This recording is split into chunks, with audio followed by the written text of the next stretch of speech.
Okay, after you have done your visual inspection of your machine, the next thing that you want to do is verify that your main breaker shutoff, your disconnect handle here, is working correctly. So you'll want to shut the breaker off.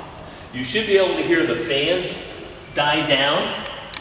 Your screen will be off, and then the light stack up here, everything should go dark on it. Those are your visual indications that your main disconnect is off. Now, at this point, if you were going to be working inside the power cabinet or the control cabinet, you'd want to get a voltage meter and verify that the power is truly off and that the breaker did its job. These are just visual indications telling you that the main power is off.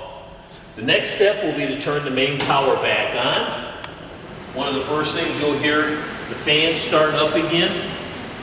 The membrane panel will start blinking, and then here in just a few seconds, about 30 seconds, the main control will turn back on.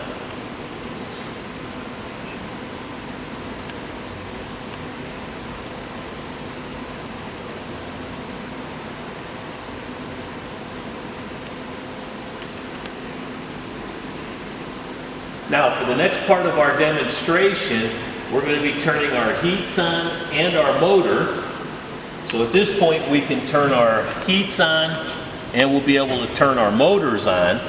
And then by doing this, once the motor is on the light stack up here, you'll have a white light and a green light telling you, the white light tells you the motor's on, green light tells you there's no alarms on the machine at this point in time. Now, as you can see, our screen is all powered up. The machine would be ready to operate.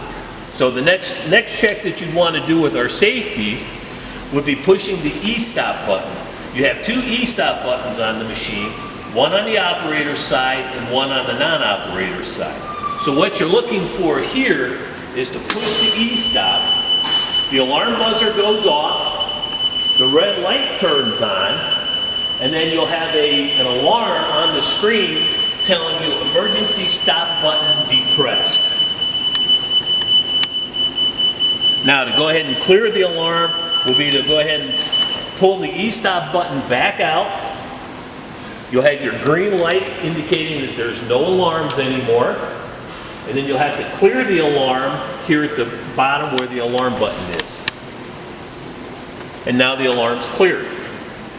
Due to the new safety requirements, when you have an e-stop condition, the heats and the pump motor both turn off.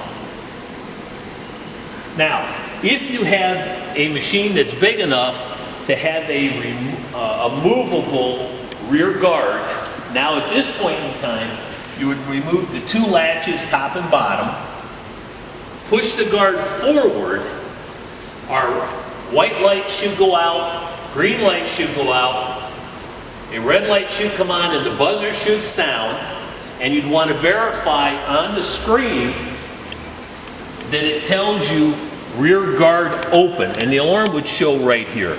It's just on this size of a machine, we do not have a movable rear guard, but those would be the steps that you would take to check that rear guard on a larger machine.